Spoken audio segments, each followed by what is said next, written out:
Hi everyone, this is Aria from Star Citizen Leaks, here today to talk to you about a topic that's been at the forefront of issues relating to this game about piloting spaceships: heads-up displays, or HUDs. HUDs and user interfaces are integral to the success of any major game, and Star Citizen is no exception. Since the beginning, Star Citizen has seen numerous HUD changes on numerous ships, some changes affecting the entire ship lineup, while some affecting specific ships. Essentially, HUDs have been in a constant flux. However, after what is almost 9 years of exploration, CIG has not yet finalized the HUD design. Whether it be due to a lack of usability, versatility, or just a bit of that good old Star Citizen designer's flair, no one UI design has really shown promise. It's no wonder that when images of HUD designs appeared back on Halloween of 2020, the community became excited that we're heading towards something potentially great. Today, we're glad to say that CIG has been progressing a lot on these designs, especially on the Gladius, which is the HUD we'll be taking a look at today. This progression has surpassed being a simple artist render and has begun having in-game use. This was demonstrated to us recently,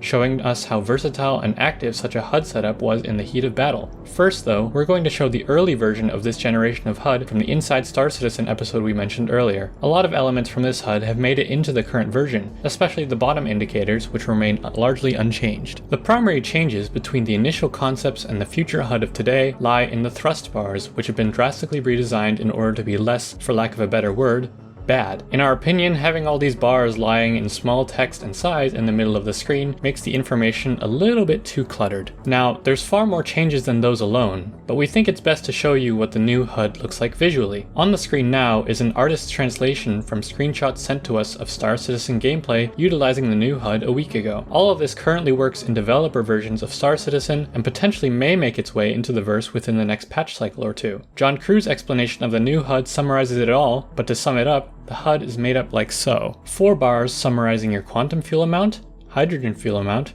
thrust capacity, and current thrust. 2 bars representing current speed and the capacitor gauge, though the capacitors had yet to be enabled at the time of recording. A number of bars which achieve a parallax effect, which give the players a sense of direction, an effect demonstrated in the concepts in ISC. A set of 3 indicators on the bottom left indicating modes being enabled, these being landing, enhanced stick precision or ESP, and coupled, followed by a sphere on top of these bars indicating simple thrust directions. Simple meaning that it shows a red line on the sphere in the prograde direction of the player's ship. There's another set of 3 indicators, this time on the bottom right, indicating only the targeting mode and number of noise and decoy countermeasures. This set of 3 is topped with a complex flight direction circle which spawns protruding lines that indicate specific thrust direction, similar to a free body diagram. For example, if the player were thrusting vertical and left but primarily going vertical, they'd have a red line going vertically with a small red line going left. After watching a decent amount of gameplay with this HUD in action, the general conclusion we've come to is that it's definitely much better than current implementations. It currently lacks matching MFDs or targeting UI reworks. This initial version is only covering the details shown above. Speaking of that, before all of you ask, the on-foot HUD is not yet at this stage. Back into the Gladius HUD, in our opinion, we see 2 potential problems if such a thing were to go out right now. The thrust sphere on the bottom left is redundant as an indicator when the bottom right sphere exists.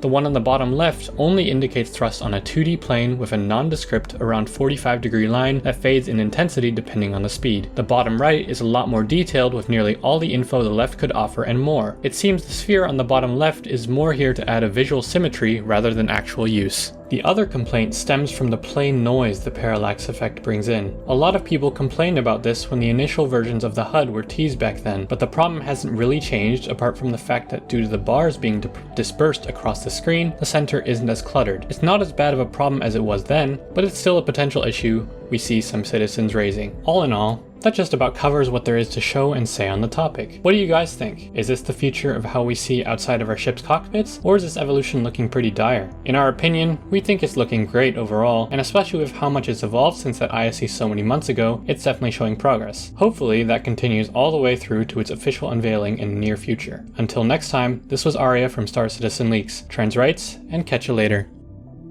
Hope you enjoyed watching. I'd like to give our thanks to our Patreons, especially our leaky pipe producers such as Eric Schulten, One for All, Golf Mike, Bahamut, Man Meat, Snarky.live, Faydog74, Unctum, Archie, Dirk Mervis, Capt Despawn, Josh Hallman, Yannick Cumley, Boobbot, Regula Tim, Professor Mango, Sorston, Master Seif, KP Shizzle, Ryan A. Quinton, and rabbit crabs.